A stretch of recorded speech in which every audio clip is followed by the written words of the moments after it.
Passport Mommy with Michelle Jerson. Motherhood is both amazing and difficult at the same time. The Passport Mommy, Michelle Jerson, is here to share in your journey. It's amazing. It really is, just watching them grow and see how much change and how much they learn just without the filters around them. Joining you on your greatest adventure, here's Michelle Jerson, the Passport Mommy.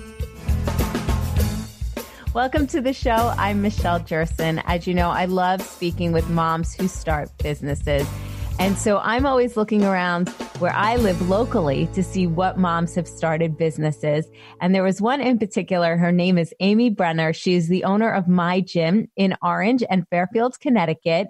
She has served 7 years on the franchise advisory board for My Gym, her last 2 years as VP and 2 years as president, and a team member of the My Gym Foundation, My Gym's nonprofit organization. She has also been part of My Gym for 13 years, opening her first gym 11 years ago and her second gym 8 years ago. Amy, thank you so much for joining me. Thank you. Thank you so much for having me. Sure. So I have to say, I admire you.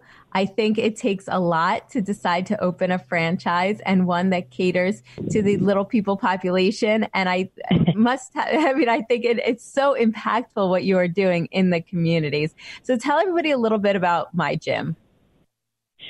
Well, first of all, thank you very much. It certainly is a labor of love and something I'm extremely passionate about. So I appreciate those kind words. Sure. My Gym is essentially an early learning play center that we run classes, birthday parties, summer camps, parents' night outs, other events like Halloween parties and things like that for mostly for our younger children. So our children who aren't in school yet, we start actually at 6 weeks and we go up to 10 years old.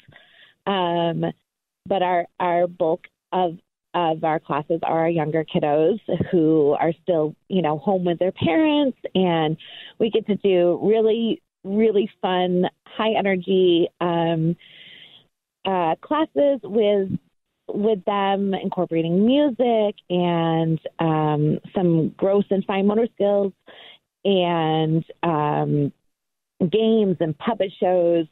And it's just a lot of fun. It's teaching kids at an early age that fitness can be fun and just kind of starting them off on the right foot. Yeah. And I think it's great for parents who want to get the energy out in their kids.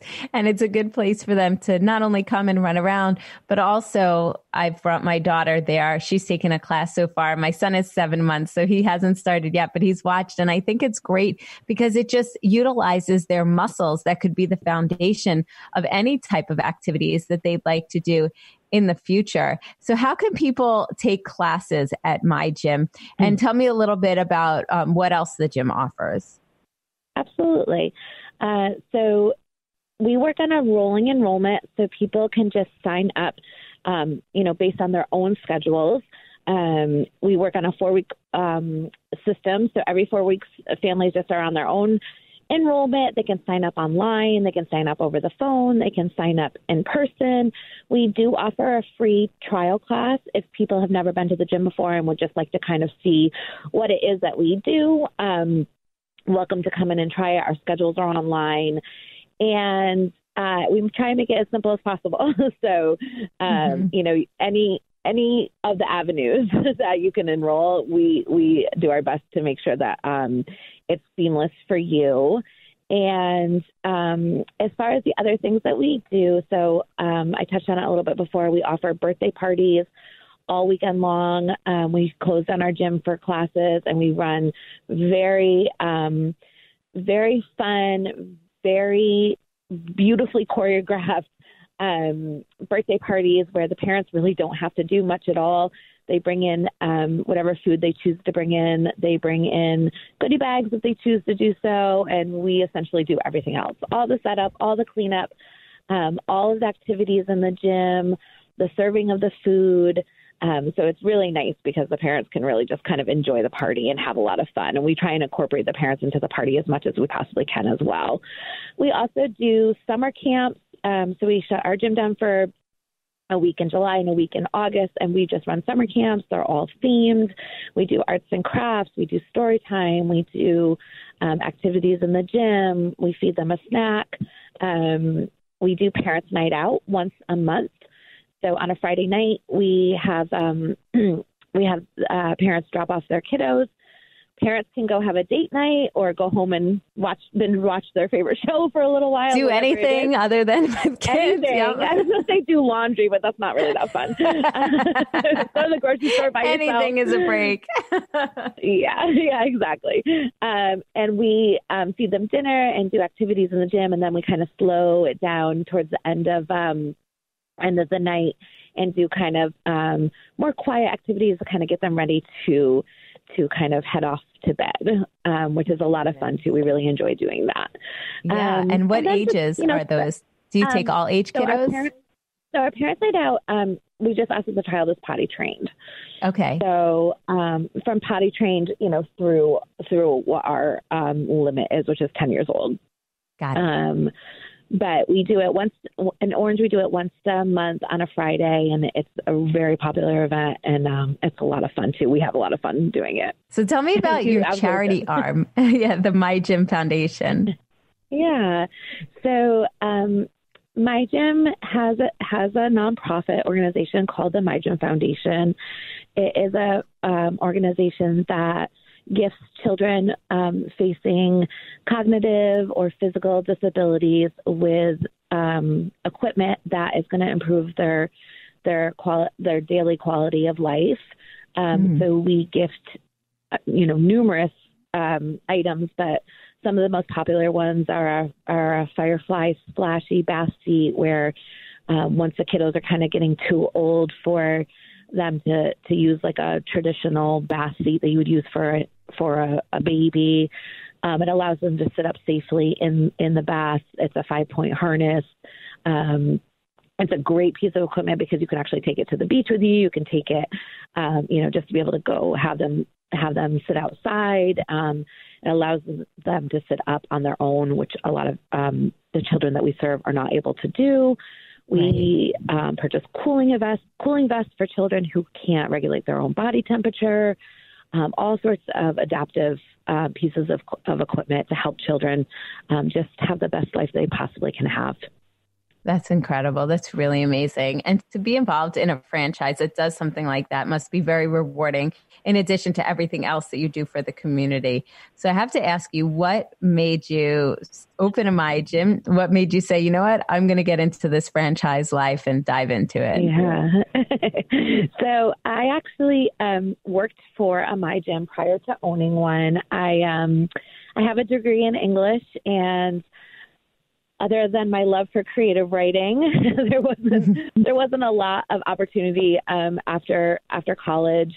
So I worked at a publishing company for a while, but the 9-to-5 cubicle life was kind of sucking the life out of me, and I kind of just went back to like thinking about what I've done in my life that I really loved, and I've always loved working with children. I always loved doing sports camps over the summers. Even when I was in college, I was working with girls, teaching them how to play basketball, and I kept coming back to working with children. So right. I found My Gym. I reached out to them and was hired in an old Fairfield location. And I spent about a year and a half there, and was a director there within 6 months, and I really just fell in love with it. And from there, I decided to open my own, which I did 11 years ago. My Orange is my first baby. And then the Fairfield Gym actually closed after that, and I was able to reopen in the Fairfield community, which I was very grateful for, because that was where my roots were and where I started. So it was really impactful for me to be able to open back up in that location. Yeah. And franchise life is awesome, because you kind of have like a support team and a cheer team all of the time, which is needed sometimes when you own a business. Right. And I'm extremely lucky for the franchise that I'm a part of, because they really do treat their franchisees like family. Anyone could pick up the phone and speak to the CEO of the company at any time. And it's a very close community that really supports each other. And I'm extremely lucky to be a part of it. Wow, that's amazing, because I think there are probably other moms in your shoes who think, you know what? I want to open a business. Like you said, maybe the 9 to 5 isn't for them, but sometimes opening a business can be really daunting. And so to know that you have that support system and that you've had great success with it is very motivating. Thank you. I'm very, very lucky. I count my blessings every day. Yes. So tell everybody, where can they go to find out more information about My Gym and particularly your locations? Of course. So you can go online at www.mygym.com/orange or /Fairfield for the Fairfield location. You can also give us a call at either location at any time, and we're happy to communicate with you over the phone, answer any questions you might have, as well as on our Facebook and Instagram handles, which are just My Gym Orange, My Gym Fairfield, and for both. So lots of ways to find us.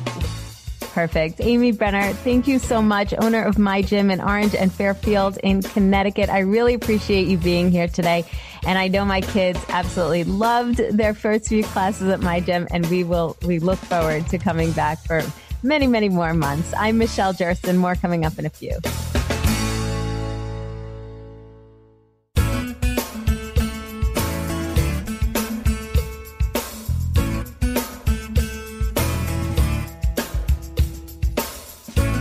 Motherhood is a journey. Joining you on your greatest adventure, here's Michelle Jerson, the Passport Mommy. So if you have been pregnant or you are currently pregnant, you know how nerve-wracking the pregnancy can be. We're all worried. We want to make sure and hope that our babies are as healthy as they possibly can be. But very common, sometimes you have a baby that's born with a birth defect. For the families of more than 150,000 American babies born with a birth defect each year, it does bring fear and uncertainty. And for that, today I have with me Dr. Scott Adzick. He is the Surgeon-in-Chief at the Children's Hospital of Philadelphia. He's the director of the hospital's Center for Fetal Diagnosis and Treatment, which is the largest and most comprehensive fetal program in the world. They have welcomed expectant mothers from all 50 states and more than 50 countries. Hi, Dr. Adzick. Thank you for joining me today. How are you? It's good to hear from you. Yeah, thank you. It's good to have you back. I can't believe it's been a year since we spoke last. It doesn't seem like it, but I remembered I really enjoyed speaking with you last time because I think the work is so innovative that you are doing at CHOP, at the Children's Hospital of Philadelphia. Tell me a little bit about what's going on and what your department does. Well, we're doing more now, of course. We have the world's largest experience with fetal surgery. I can give you some examples if you'd like. Sure. And then I can talk a little bit about the future in terms of what we're working on. Yeah, absolutely. I would love to hear it. With regard to fetal surgery now, we evaluate about 2,000 pregnant mothers a year who are carrying fetuses with serious birth defects. Only about 10% of them are candidates for fetal surgery. Others are either incompatible with life or more commonly require delivery here in our special delivery unit at the Children's Hospital of Philadelphia and prompt care of the baby, usually with surgery after birth. So only about 10% require an operation before birth, about 200 a year. Mm-hmm. Then I can give some examples of fetal surgery we're doing now. The two most common types are, first of all, twin-twin transfusion syndrome. So what is that? Well, we call it TTTS for short. The setup is identical twins in the uterus, of course, in separate amniotic sacs, but they share a common placenta as opposed to each having their own placenta, the crucial vascular hookup to the mom. And in these cases, one twin gets too much blood because of an abnormal blood vessels that are going back and forth and goes into heart failure and develops an excess of amniotic fluid. And the other twin doesn't get enough blood and goes into kidney failure and doesn't produce amniotic fluid, which is mostly fetal urine, and becomes shrink-wrapped within the amniotic membranes. Those twins will go on to die unless you put in a fetoscope, do an operation, fetoscopic laser therapy, visualize the single placenta, see the culprit unpaired vessels, going back and forth and photocoagulating them or obliterating them with good outcomes. In most cases, we can save both twins. That's Second absolutely example amazing. is fetal surgery for spina bifida, which we have the largest experience in the world by far. We developed the techniques for this. Spina bifida occurs when the normal tissues, bone, skin, soft tissue, don't form correctly early in gestation around the fetal spinal cord. And the higher it goes on the spinal cord, the more paralysis occurs. And the paralysis occurs because, particularly during the third trimester, amniotic fluid or fetal urine is particularly neurotoxic and destroys the nerves. So we've learned that if we do a repair before birth in appropriately selected mothers, that we can prevent further nerve damage and enhance the motor outcomes for the children, particularly the ability to walk, and decrease the incidence of hydrocephalus and brain damage, and decrease the need for a shunt tube. So those are two of the most common things we do now. For the future, experimentally in the laboratory and just about ready for clinical application is in utero stem cell transplantation, taking blood cell forming stem cells from the mother and transplanting them by injection to the fetus with, say, sickle cell anemia at 12 to 14 weeks gestation. And those cells engraft, take over the missing function of the deficient cells in sickle cell anemia, then producing normal red blood cells, for example. And the fetus is pre-immune and won't reject those cells, so no need for immunosuppression. Second application. So let me ask you, Dr. Adzick, so what do you think about the future for fetal surgery? Do you think that this is something that parents can really look towards as something becoming more and more commonplace that they can look into should their child be diagnosed with a birth defect while in the womb? Right. Well, now there are, through the North American Fetal Therapy Network that we founded, there are now 36 fetal therapy centers in North America, and multiple centers we've helped in Asia and in Europe. So the technology is spreading, so more patients can be helped. The future is probably cellular and gene therapy. And then we're also doing work on the artificial womb, which we hope will be applied to babies who are born too soon, 23, 24, 25 weeks, to give them support for 4 to 5 weeks to bring them to 28, 29, 30 weeks, where their chances of survival are astronomically higher and their chances of complications are astronomically lower. Incredible work, because I know I've had friends who have given birth very early, and nerve-wracking is not even the word. So where can listeners go to find more information and to reach out to you? Well, probably our CHOP website, Children's Hospital of Philadelphia. That would be fetal surgery, one word, .chop, CHOP.edu. So fetalsurgery.chop.edu. Perfect. Dr. Scott Adzick, thank you so much again for joining me today. Always so interesting to talk with you. I'm Michelle Jerson, the Passport Mommy.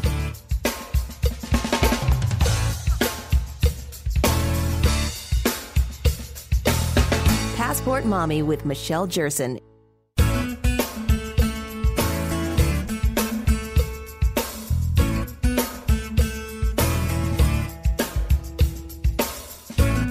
Motherhood is a journey. Joining you on your greatest adventure, here's Michelle Jerson, the Passport Mommy. And I'm here with my good friend Marshall Stevenson, comic and dad in New York City, and it is time for Toddler Topics. And Marshall, the last time we talked, I was telling you that my daughter lost her favorite doll, who she calls Baby Dadu. And she's had this doll everywhere through everything. And I pretty much had exhausted my options of where it could be. I called, I think, every single place we had been to in the past 2 weeks. He wasn't there. I looked all over the house 10 times, looked through pictures, looked through videos, couldn't figure out where he was. And so one day, coming back from school, she threw a fit and she says, I want to go into the city. I want to go to the city now. And I said, why do you want to go to the city? And she says, I want to go see Baby Dadu. Because at one point I said to her, maybe he's in the city, because that was the only place that we hadn't been, where we had been with him. So I said, we're not going to go to the city right now. It's late. It's time to go home and have dinner. And so she says, well, then I want to go buy another Baby Dadu. And I thought, great, like we're golden now. Yeah, I don't that is have great.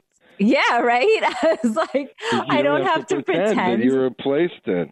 Exactly. So I said, okay, I happen to have had one similar at home, not the same. That's why I was worried to say it was the same one because he didn't look identical. So I said, okay, we're going to go home and I have one for you. So I gave her this new doll. She was so excited. I have a new baby dadu. She didn't notice that he looked slightly different. Showed everybody, was thrilled. I thought, oh, great, we are off the hook. And then just as she's going to sleep, she says to me, I want to find my old baby dadu. I want 2 baby dadus. And I thought, oh, okay, great. So there went that. And then, so the long story short, the next day I went into the city on my own for an appointment. And I went to our apartment that we sometimes go back to, which is currently in the process of being rented out. But I went back there and I walked in, I look in the closet in a drawer, and there was baby dadu. She had put him in this drawer in the walk-in closet. And I remember now that she had said this is crib because she loves putting him in cribs. And so I was so thrilled to FaceTime with her and say, I found your old baby dadu and now you have 2. But I was like, thank goodness. That's amazing. So this is a happy ending, or she came back and she was less than thrilled? No, this part is a very happy ending. So she was thrilled. I was so excited to share this with her. And I was like, well, thank goodness I didn't pass off the other one as like the old baby dadu, because then I found him, you know? But yeah, so that worked out really well. And I thought, great. So we are all set now. And then we're in Target the other day. Well, wait a minute. What's the takeaway now? This is supposed to be a radio show where parents listen to like glean some advice, to hear about what you... Okay. So the advice is if you lose a doll, you better sure as hell find it or you're in trouble. You will have... It just pretty much. My lesson that I learned from this was that you can't... What's that?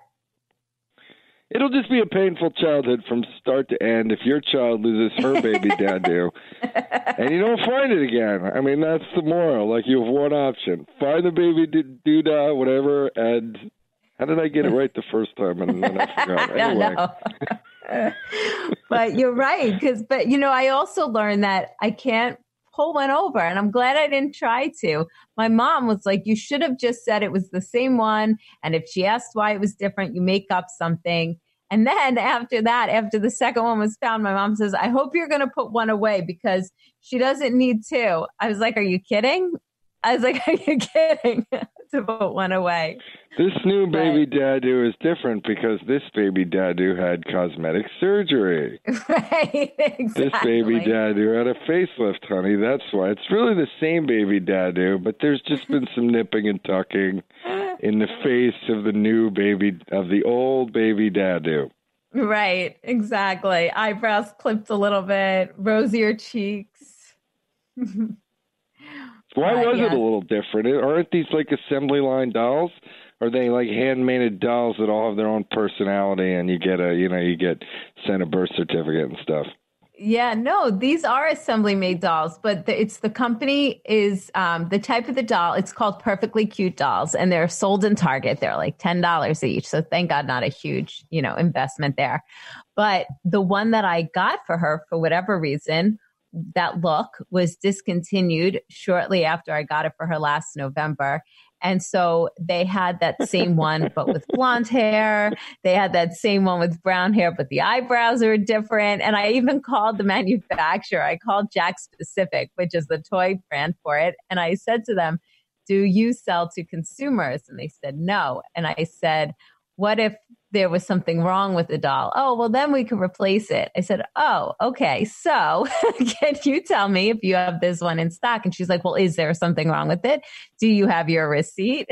And I was like, I just need to know if you even carry it, if I were to find the receipt and if there was something wrong with it.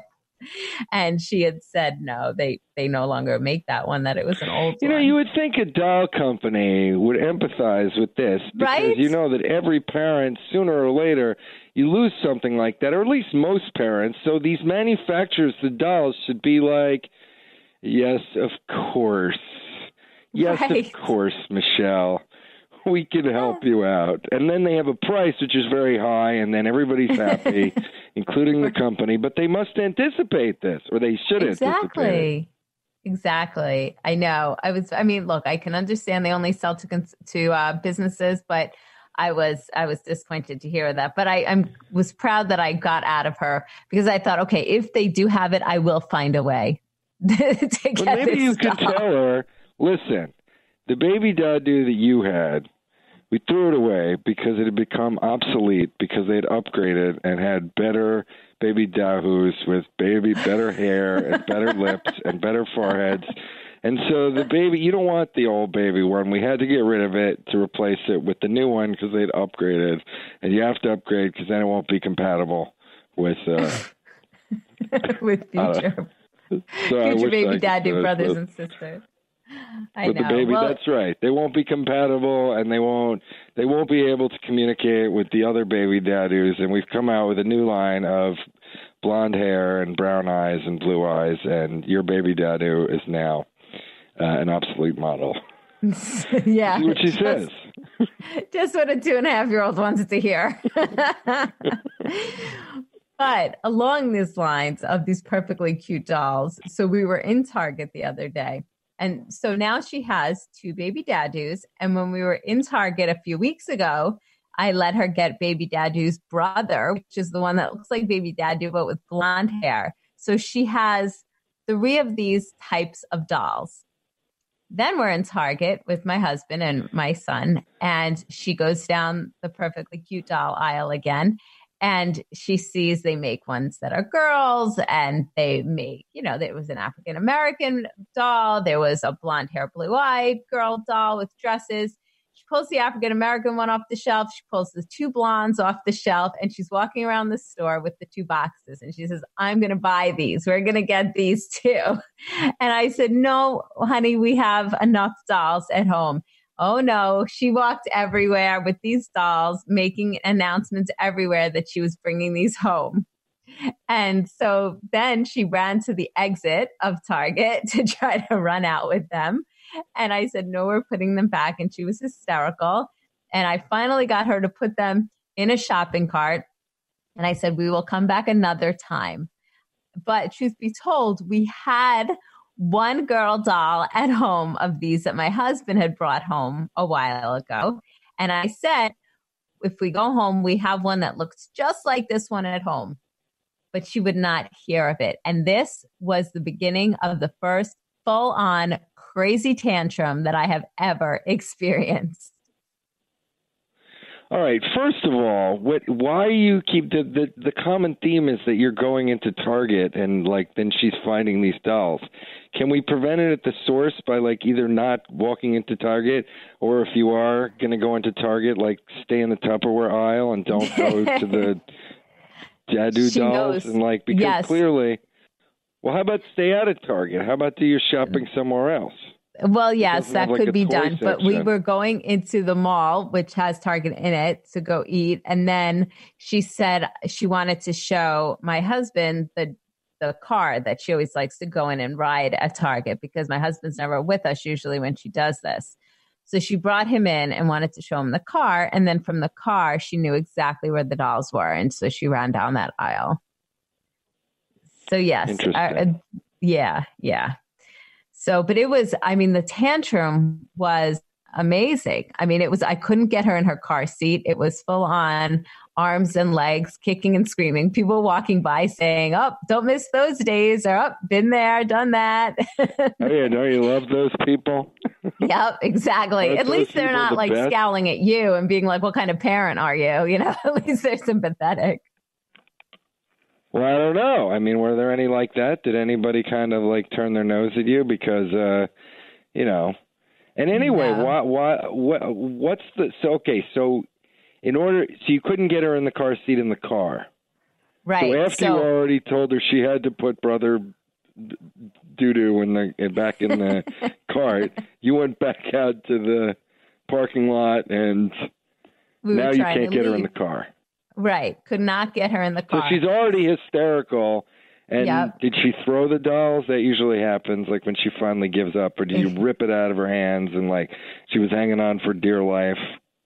No, I somehow got her to put them in a shopping cart. But then she just kept kicking and screaming that she wanted them and she didn't want to leave the store and she wanted to get them. So then she was just like arching her back and kicking and flailing, and usually bribing her with snacks works, but that wasn't working. And she just didn't want to hear it. And then at that point, our son, her brother, 7 months, was hysterically crying in the car because he's like, let's go. I want to go. And I could not, my husband and I both could not get her in the car. And finally, I kept trying to talk to her really calmly at one point, and that worked. For like, I thought that was starting to work, but then she went back into it. And so then I'm like, okay, I'm going to try something else. So she got into the front seat with me in the car, and she was crying and kicking and screaming and saying how much she wanted the dolls. And I just started mimicking her. And I just started like crying and mimicking and saying the same things that she was doing. And she started laughing. And I was like, oh. Aha. Aha. We've gotten to a point in the story where it's like news you can use. Yeah, yeah. Right, so but then that didn't last long. Right. But she yes. was news for a bit. Now, she wasn't in the car seat yet.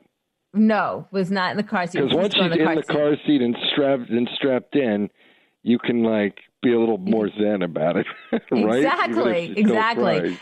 Right. So after the laughing or the crying with her didn't work for long, I broke off a piece of chocolate bar that I had in the car, and I just put it in her hand as opposed to saying, I'll give you a snack if you stop crying. I put it in her hand. She like eased up for a second. I said, honey, I know, like what I've been trying to do a lot lately is to like tell her I understand. And I'm like, I know you really want the dolls. I know how much they mean to you. I know how upset you are. We're going to go home. And I promise, like that sort of thing. So that I think just putting the chocolate in her hand broke her thought process for a second about what she was doing, because now she had to process something else. That she had something else in her hand. And then I got her in the car seat. Something that she likes, so it was distracting.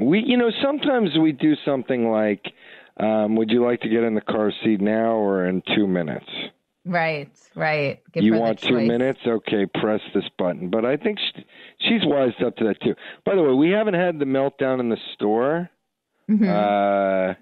That's very lucky. I don't know. Yeah, we haven't had the meltdown in the store. I don't know. We don't do a lot of shopping at the mall. Yeah, so we go to the grocery store, and I've been like, no, I want to go to the grocery store. No, I want to go to the supermarket. No, I don't want to go home. Right. And let's talk about that in a minute, because we're coming up at the end of the segment, but I want to talk about shopping in the grocery store with our kids. You're listening to Passport Mommy. I'm Michelle Jerson here with Marshall Stevenson. He is a comic dad in New York City. More coming up in a few.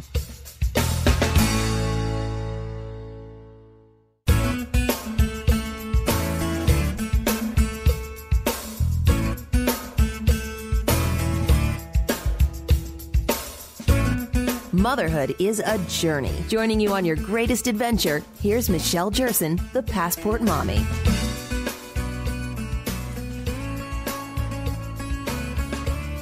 Here with Marshall Stevenson. We're talking about the tantrum. My daughter has started with the tantrums in the store lately. She had one because of a doll that she really wanted, that she already had about 3 or 4 of at home. And Marshall, you were saying you don't necessarily go to stores that much, but more supermarkets. And I will agree with you. Usually that's where we do the majority of our shopping. And what I hear from my daughter is, I want to go to Trader Joe's and I want to go to Whole Foods. And she loves going to those places. She can go there every single day. Yeah, and I think it's okay because, you talk about the, eating and the different foods, and it's the shopping for the toys and the clothes that I don't want to get her into a habit of just like doing for recreation. Mm-hmm. I mean, those are my own hang-ups. Like, I think we should just like shop for a shirt when we need a shirt. Yeah. Like basic, like that kind of value. Yes. Even presents too. I like to downplay the whole, what are you getting on your birthday? And like to play up the whole, look who's coming over and it'll be so fun to be at the party. Yeah. But, so in general, I don't do a lot of store stuff. A lot of the stuff we got was also hand-me-downs. So we got to like fill in the gaps. You know, people don't hand you down as many shirts because they go through them quicker. You know, you get everybody gives you 11 raincoats because everybody has, 11 raincoats and they use them only when they rain. There's not a lot of wear and tear. You get a lot of raincoats. Right. But the supermarket, she always asks to go to the supermarket. I think part of it is that you get to ride in the cart. Mm-hmm. Yeah. Isn't that the most fun? Oh, I guess if you go to Target, you get the cart also. We get the cart also, but she loves pushing the cart now. Like at the Trader Joe's that we go to, they have little shopping carts. So that's her favorite thing. She pushes the shopping cart all around the store. And the other day when we were in Whole Foods, she grabbed a basket and she started loading it up with all her own food choices that she wanted.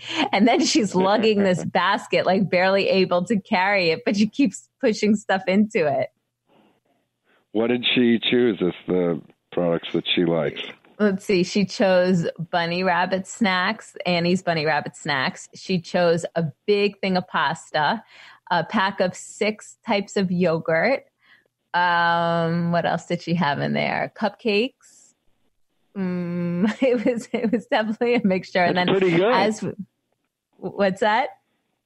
It's pretty good. She's a pretty good shopper. She is a good shopper, but it's very funny. She's probably getting exactly the things that you feed her. Somewhat. Some yes, some no. Lots of variations. but yes, she's a very good shopper. But it's funny because as we go along, it's okay. Let me put this back. Let me put that back. Let me put this back. And when we went up to the register the other day, she had a whole huge basket worth of stuff. And I had to distract her and say, okay, help me pay for all this stuff while the other stuff slowly disappeared. So funny. Yeah. Why do you think the kids like the supermarket shopping so much? Because it involves like things that they buy that they consume. It's not like you're going, let's go shopping for housewares. Right. Like, right. Mommy. Yeah. Exactly. That's no fun. Right. But shopping for grapes, if you like grapes, is fun. Mm-hmm. Yeah, and it's an instant reward. Like, it is funny. She picks up, I guess this is, we really are lucky. But, if we say stuff like you can't have chocolate at night because it keeps you up. Mm-hmm. Like we'll be in the chocolate aisle and she'll say, I can't have chocolate at night because it keeps me up. Cute. And then she'll want, like marshmallow or whatever. Right. But exactly. she'll like, we need milk, we need bananas, we need apples, and we need cookies. Yep, that's funny. I know. I started telling my daughter about sugar, and I'm like, I don't expect her to really like understand this, but sometimes she'll say like, oh, too much sugar. I'm like, yes, score. That's right. For whatever that means to her. Aren't those the greatest moments? Like my wife kind of like talks her out of having cookies at night. And I'm like, so we let her eat. I know this is controversial, but we let her eat right before she goes to sleep because we find it's the only way she doesn't wake up in the middle of the night hungry. So I'll give her like a graham cracker before she goes to sleep, and she'll be like, no, graham crackers are cookies, and cookies are not for before bed. It's like, that's okay. great. Keep eating your lamb chops at 9:45. That's perfect. Well, that's terrific, though. That has to make you laugh. Marshall Stevenson, thank you so much again for joining me today for Toddler Topics. We'll talk again soon. I'm Michelle Jerson, the Passport Mommy.